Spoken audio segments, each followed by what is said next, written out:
So a long time ago, there was a girl who loved to play soccer. She wanted to do it after school, she wanted to do it at recess, she wanted to do it at home. Every free time she got, she wanted to spend it playing soccer. However, at school, during recess, she wasn't allowed to do so because both of the soccer fields were specially reserved for boys. So one day, this girl decided to stand in front of the recess line, ran faster than everyone else, took the soccer ball, and told the boys, "Today, it's the girls' turn to play." From that day until she graduated from lower school, boys and girls had an equal opportunity to play the sport they loved, soccer. Like this girl, I also wanted to make a change in my community, which is why I created a nonprofit organization called Diseña Tu Meta. I walked into a room full of 42 girls and their relatives. It was loud.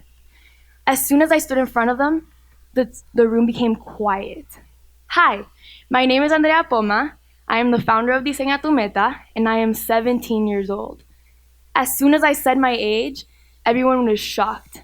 How was a 17-year-old supposed to take care of 42 other younger girls? Seemed impossible. However, after talking with the parents, explaining them what we were going to be doing, and telling them that we would be done at 12, they decided to trust me, said their goodbyes, and left. At first, the girls were shy. They barely talked to each other, they barely participated in the activities, but soon, they became leaders and change makers in their communities. Last December, I got the opportunity to start working with 40 other Salvadoran girls, starting an empowerment journey for more. Empowerment.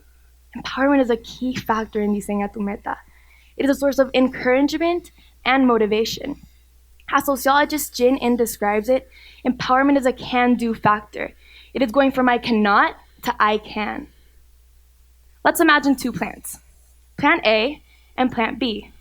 Let's say plant A gets sun, fertilizer, and water, while plant B gets nothing. Clearly, what's going to happen is that plant A will grow into a beautiful green plant, while plant B will wither, its leaves will fall, and it'll die. Something like this is happening in our community. Boys are expected to grow into strong, hardworking, intelligent men, and women are expected to stay at home and tend for these men. A study conducted at Cornell University proved that while men tend to overestimate their abilities, women tend to underestimate these, all because of gender standards and norms. Because of this, I decided to create a nonprofit called Diseña Tu Meta as a way to tackle gender inequality. My goal is to work with girls from at-risk communities and teach them that they are capable of achieving the unimaginable. At first, I wanted to change their life. However, I never expected 3 of them to change mine. Over the course of 2 generations, we've measured 3 things: self-esteem, authentic happiness, and grit. Grit is perseverance and passion for long-term goals. In our first generation, after only 32 hours of intervention, we saw a 13.2% increase in self-esteem. In our second generation, after only 28 hours of intervention, we saw a 12.6% increase in authentic happiness and a 5.8% increase in grit. Today, girls that barely believed in themselves have created projects to give back to their communities and have learned that they have the power to say no. These girls and the changes I've seen in them inspire me to share with you today why empowering women in our country is so important. First, investing in girls' education can decrease early pregnancies and increase the economy. Second, giving girls access to working with role models can increase the amount of girls that attend and graduate from universities. And third, empowering girls can decrease the opportunity and wage gaps, thus creating more equal and inclusive work environments. To show you what I mean, I'll introduce you to 3 of the girls who changed my life forever and who taught me why women empowerment in our country is so important. First, I'll introduce you to Mary. It was the second day of Diseña Tu Meta, and Mary was a little down. She was always the one who was cheering everyone up, but today was different. I pulled her aside and asked her what was wrong, and she immediately looked at me with tears in her eyes and said, "I'm worried. I'm worried because my 16-year-old sister is pregnant and had a baby a year ago. I'm worried because her boyfriend did not finish high school, is 18 years old, does not have a job, and neither of them have the means to take care of two babies." As soon as she told me this, I thought about the 1,000 other Salvadoran girls that, like Mary's sister, do not have an opportunity to finish their education and cannot support their babies. Now I want you to imagine this scenario. Let's say we have a school. The school has 100 kids in each grade, and each grade is divided equally, so 50 girls and 50 boys, right? So the high school would look something like this.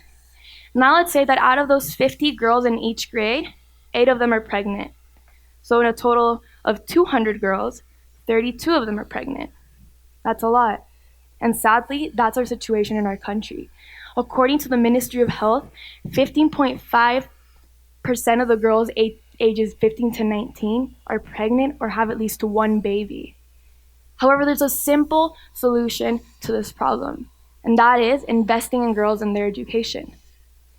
According to the Malala Foundation, every year a girl finishes primary education, early pregnancy rates decrease by 10%.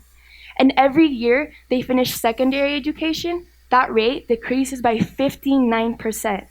And it's as simple as investing in girls and their education. This is the world's best investment, and here is why. Economies grow and early pregnancies decrease. According to a study conducted by the World Bank, every year a woman finishes secondary education correlates with a 25% wage increase later in life. What that leads to? Fewer and better educated children. And the biggest conclusion of it all is that investing in girls' education leads to economic and social development. Changing a girl's life is as simple as investing in her education. Like Mary, Sarah also taught me why women empowerment is so important. Sarah lived 2.5 kilometers away from her home. That is a 40-minute walk there and back. However, the walk to her school was dangerous, which is why Sarah walked every day with her older friend, Emma. One day, Emma got distracted, and they were leaving school about 3:30, but they had to stop by the grocery store. When they were done shopping, it was like 4:30, so it was getting kind of dark. They were walking out of the grocery store, and a white pickup truck was waiting for them. 2 armed men, guns in their hands, shoved these 2 teenage girls in a car, fearing for their life, blindfolded.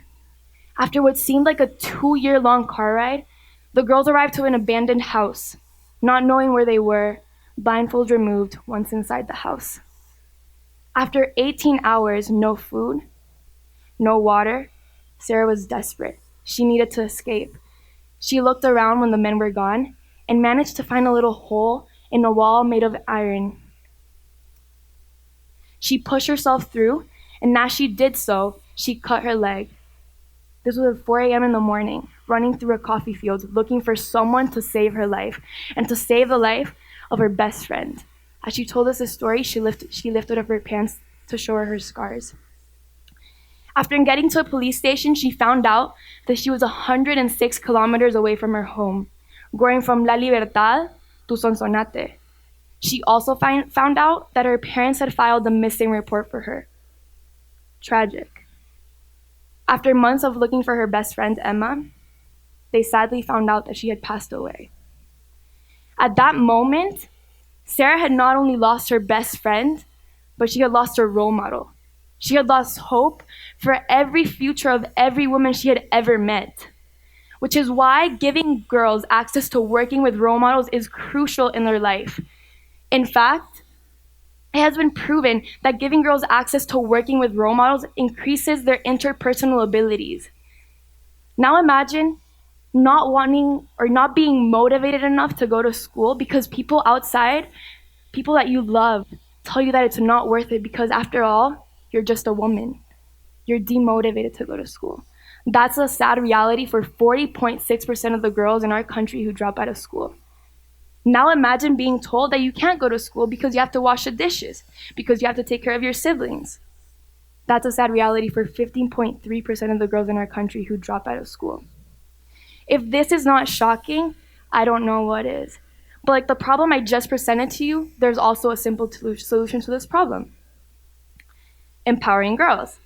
Giving girls access to role models has proven to increase emotional health, decrease drug and alcohol usage, and encourages girls to pursue higher education. Now let me tell you this story. We brought the girls, MIT graduate, Salvadoran woman, Naomi Hernandez, to one of the talks so that she could meet Diseña Tu Meta girls. While at the beginning, our first generation girls, only 16% of them wanted to attend higher education. Now 97% of them do. And it's as simple as giving girls access to working with and meeting role models. Finally, I'll introduce you to Anna. Anna had been living with her mother and her brother for all her life. She was used to that company. However, one day, her mother brought someone home, someone who would only socialize with the kids with a beer in his hand at night. Imagine being a young girl having to watch this and the fact that it's not even your father. So her grandmother decided to take her away from her house with her brother, promising a better life. However, there were broken promises, as only her brother got an opportunity to go to college, as only her brother got support when he said he wanted to work, while Anna was obligated to stay at home, clean the dishes, learn how to cook, learn how to sew.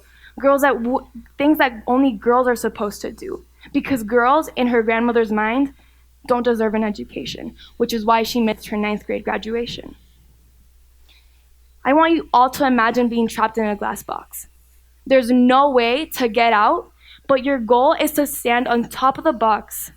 You try breaking the box, you try flipping it over, nothing works. You work harder than the people outside to get on top of it.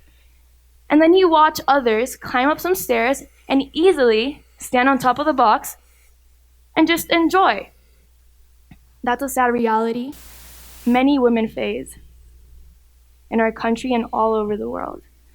While men are given opportunities easily, women are not, despite working hard. In fact, in our country, while women make up 52% of our population, men outnumber women 2 to 1 in the workplace. Besides the fact that it has been proven that working with women increases productivity in the workplace. However, there's also a solution to this: female economic empowerment. What does that include? Female economic empowerment basically means giving women the power to participate equally in the work field. It means giving them a chance to say their voice, to listen to them, and to participate equally with men. A study conducted by UN Women proved that if we increase female employment rates in OECD countries, which are countries that promote free market enterprises, to match that of Sweden, we can boost those countries' GDPs by $6 trillion. And it is as simple as giving women equal opportunities to participate in the workforce with men.